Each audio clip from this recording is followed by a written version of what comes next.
You make free Jen? Yeah. Now, am I Mr. Pest? Yes. Okay. Yes, Marty, you always played the character of Mr. Pest, who would come in and I would be there in a suit and he'd drive me mad. It says, a quite spacious bookshop, a customer, Mr. Pest, enters and approaches the counter, behind which stands an assistant. Good morning, sir. Good morning. Can you help me? Do you have a copy of 30 Days in the Samarkand Desert with a spoon? Well, we haven't got it in stock, sir. Never mind. How about 101 ways to start a monsoon? Right.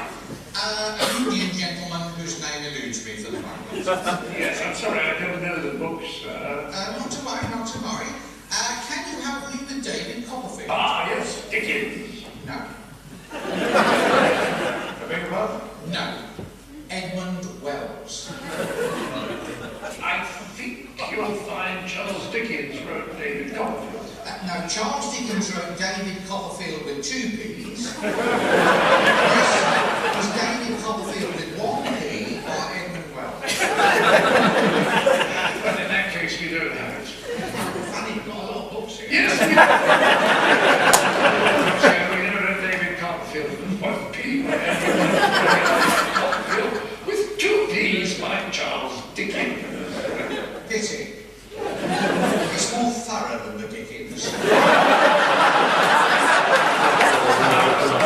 Yes. I wonder if it's worth having a look through all your David. I'm quite sure all our David Copperfields have 2 P's. Probably, but the first edition by Edmund Wells also had 2 P's. It was after that they ran into copyright.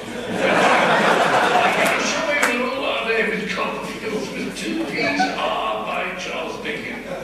How about Great Expectations? Ah, yes, well, we had that. That's G-R-A-T-E. Also by Edmund Wells. Yes, we don't have anything by Edmund Wells, actually. He's not very popular. Not Nicholas Nickleby. That's K-N-I-C.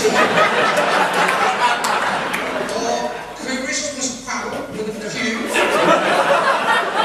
Sorry to trouble you. Not at all. I wonder if you have a copy of Barnaby Budge. No, as I said, we're right out of Edmund Wells. No, not Edmund Wells, Charles Dickens. Charles Dickens? Yes. You mean Barnaby Rudge? No. Barnaby Budge by Charles Dickens. That's Dickens with 2 K's. The well-known Dutch author. No, we don't have Barnaby Rudge by Charles Dickens with 2 K's, the well-known Dutch author, but at the same time, I should add right away, we don't have Carnaby Fudge by Charles Dickens. Stick Staplers by Miles Dickens. Rounds of the silent Q. Why don't you try the drugstore? I did. They sent me here.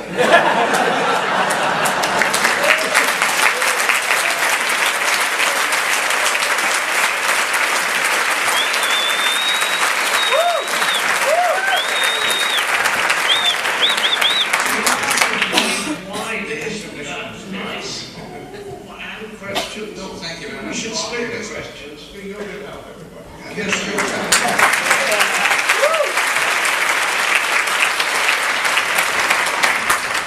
I'm not sure what that's good, but these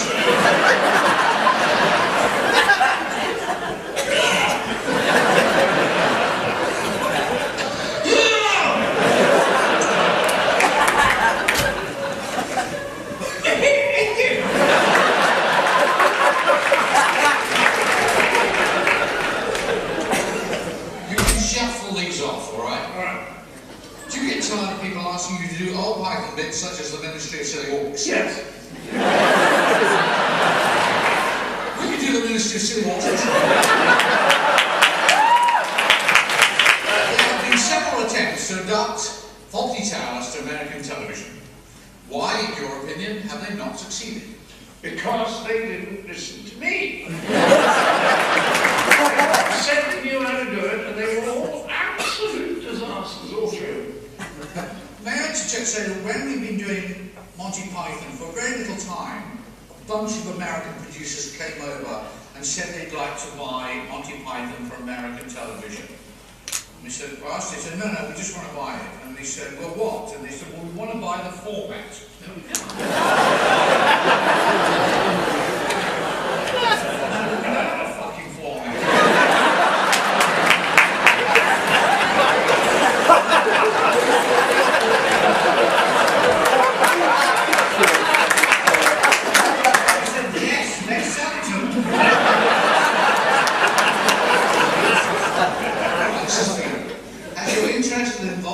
Psychology and therapy changed your creativity or creative output, and if so, how?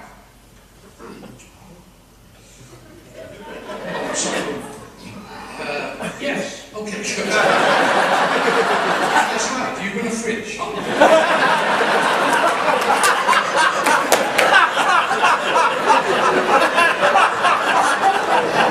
tell you something I think is very profound. I think if you have therapy, it can have the effect of making you less productive, but more creative. I always think giving interviews and doing book tours is like bad therapy. You ask questions which you don't get any answers. That's all I got. I hear that at Cornell University you are Professor Cleese and have taught college classes. What are your lectures like? What kind of homework do you assign? Says Stefan in Stockholm. Stefan in Stockholm. What do you teach? I teach, I've done a sermon there, because I have weird ideas about religion. I did a sermon in a great big church from pulpit, and I work with, or have talked with a fellow called David Dunning, who is a social psychologist who I adore, has come up with a theory that explains the world better than any other theory. He says he's discovered that he's been fascinated by how good people are at knowing how good they are at doing things. Self-assessment. He's discovered that in order to know how good you are at something requires almost exactly the same skills as it does to be good at it in the first place.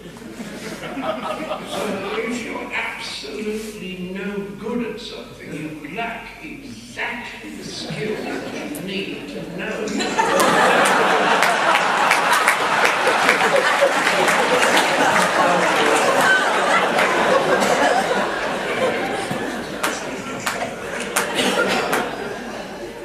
I was asked to teach in Canada, but I was going to do the Sermon on the Mountain.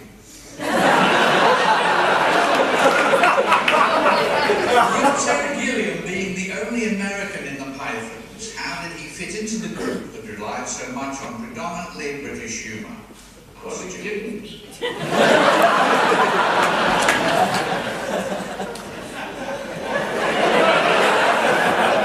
What happened to him? Terry Gilliam? Yes. I don't understand him at all. I kind of like him. I think he's a good-natured guy, but I've never yet agreed with anything he's ever said.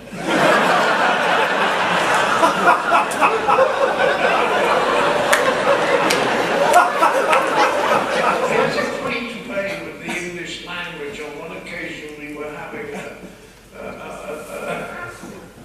a read-through. When we arrived, we all started to say, oh, let's have some coffee. And he said, yeah, why doesn't somebody boil up a whole bunch of water?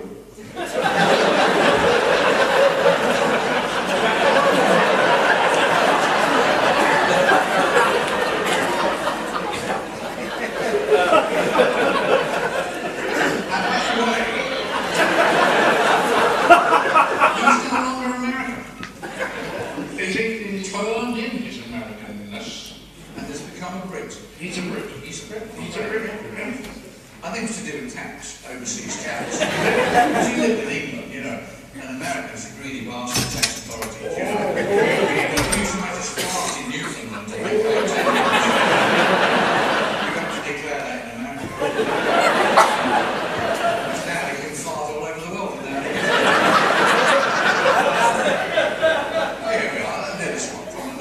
9-year-old visiting from Tennessee, but doesn't say where. Her name is Melody Shaver. Melody Shaver.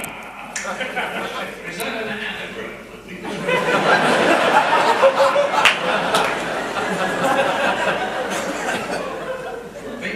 Could be an anagram. A palindrome. Reverse Idolum. Shaver. Yes. She's one of the leg shavers. She asks, what artists influence your comedy the most? Also, what up-and-coming comedic talents do you admire? Who influenced your comedy? Who do you like? The Goon Show. Do you know who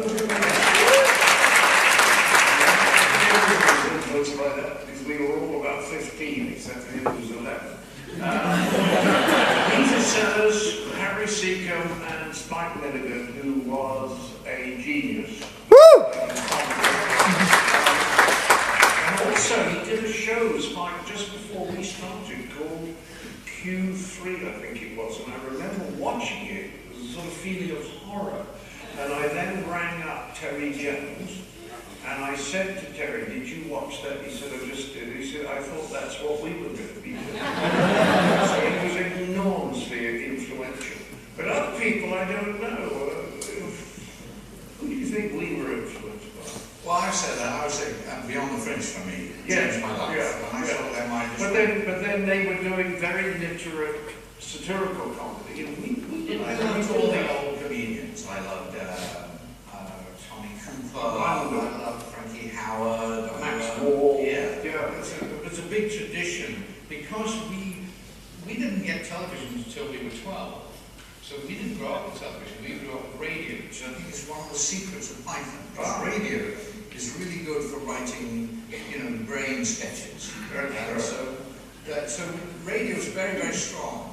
I always say that what people find very hard to understand about Python, and I promise you it's true, is that we were basically 6 writers or 5 writers who used to perform our own material.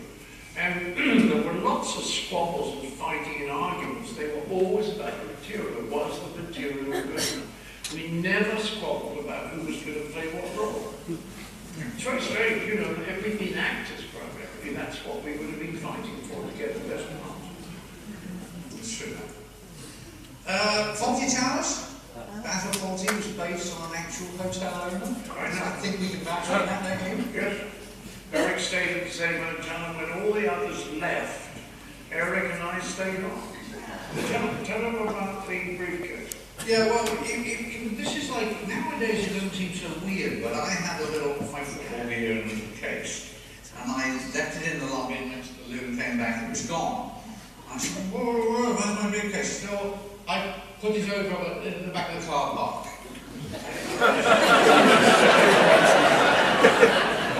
Why? See, well, I thought it was a bomb.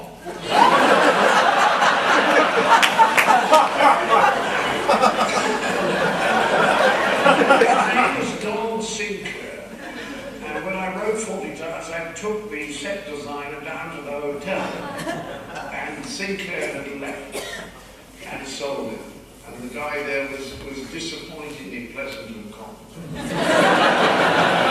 When 10 years after I made the series, I actually mentioned for the very first time about Glen Eagle's Hotel Torquay and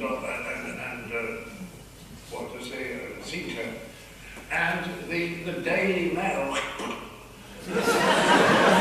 tracked the poor man down to his retirement home in Miami, and he wouldn't speak to them. But they managed to persuade his daughter to watch 2 episodes. She'd never seen it before, and at the end of the 2nd episode, she just turned to them and said, "That's bad."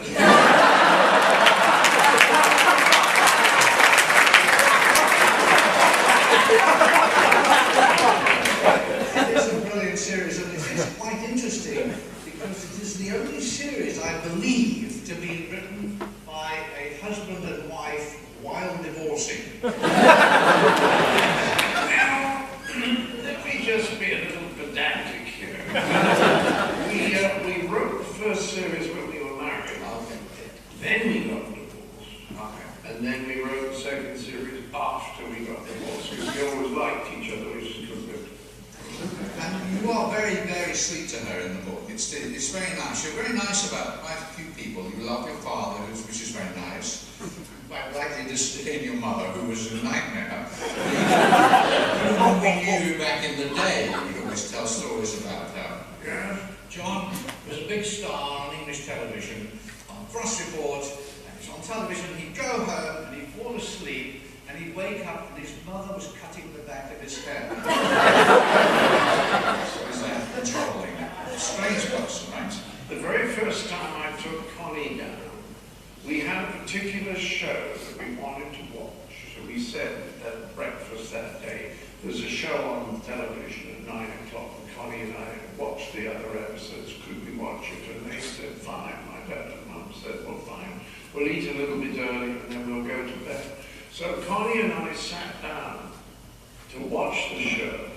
And during the following hour, my mother came into the room on 13 different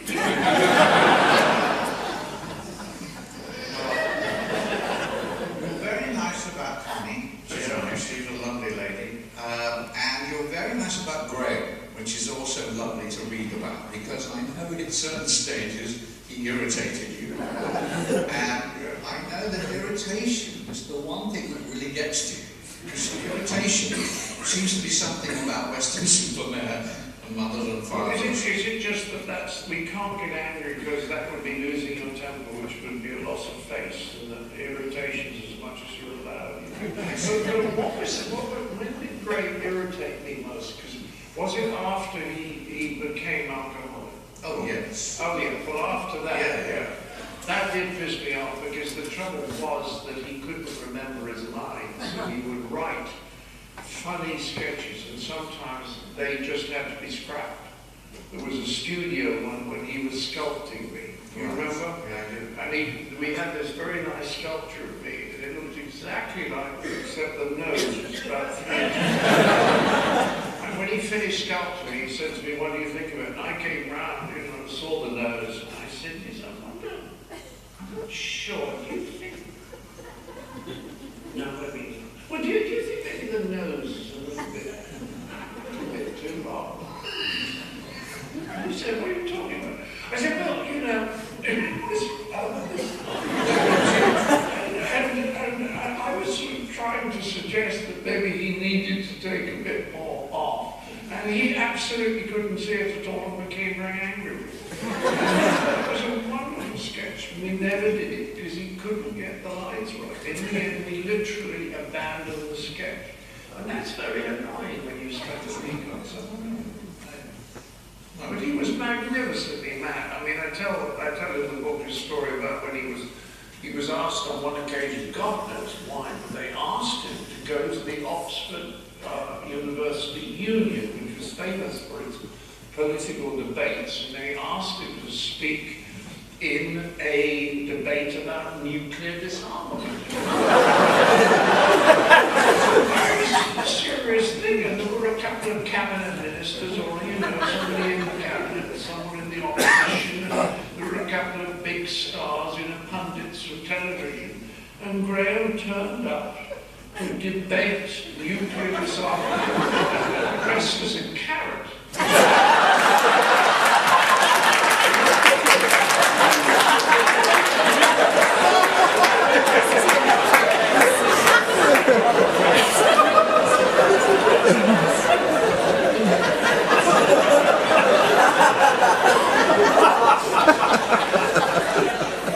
I think it's rather relevant. All right, quick question? Yeah. 5, dead or alive, all literary creations would you most like to have dinner with? Dead or alive, who would I most like to have dinner with? I would like to have dinner with W.C. Fields. I would like to have dinner with Cary Grant. I would like to have dinner with Plato and Christ. And Not Socrates, because the drinks are shit.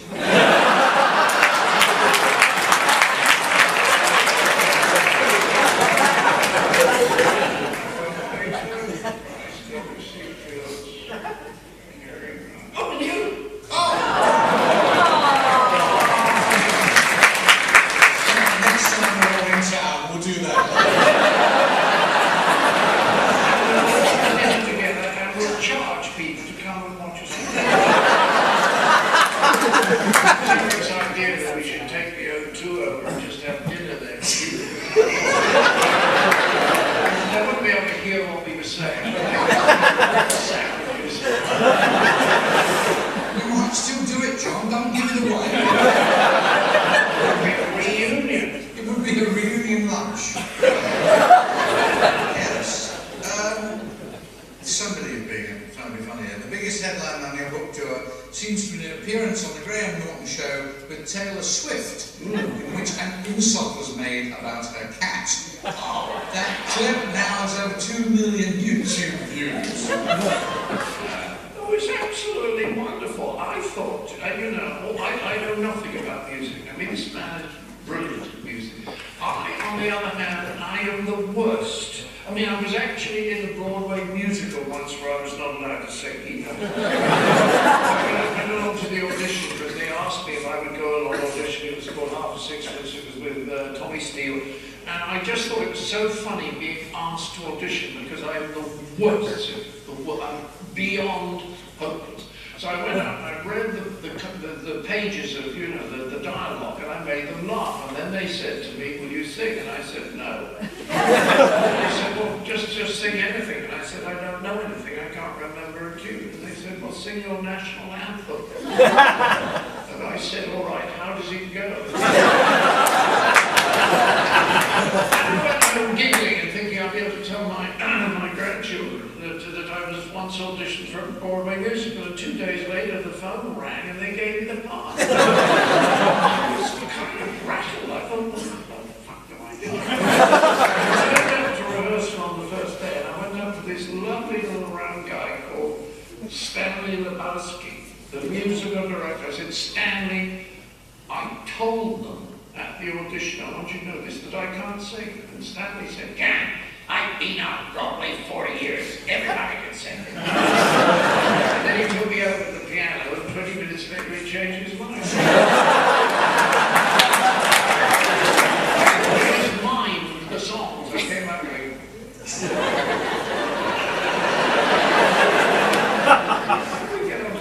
there was a question. What's the question? Is there anything in life you've always wanted to do that you haven't yet? Yes, I would love to strangle Rupert Murdoch at my face.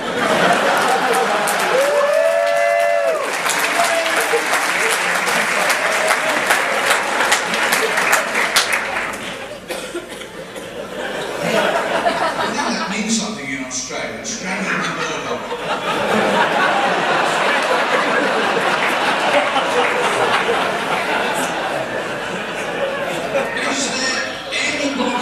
To meet you haven't had the chance to yet. Oh, there must be somebody else. You meant the Dalai Lama, I met the Dalai Lama. I like the Dalai Lama. He's operating on a different level from us. I asked him about why Buddhists laugh so much, which is lovely because they don't giggle a lot. They just think everything is ridiculous. And he said, what I like about laughter is that when people laugh, they can have new ideas. I thought that was very interesting because creativity is allied to relaxation, and that's allied to play, and that's like Eric and I play together. We just have fun, we just relax and play. We don't know what we're going to say next. I think that's very the essence of creativity. It's not a left brain activity. And I think while you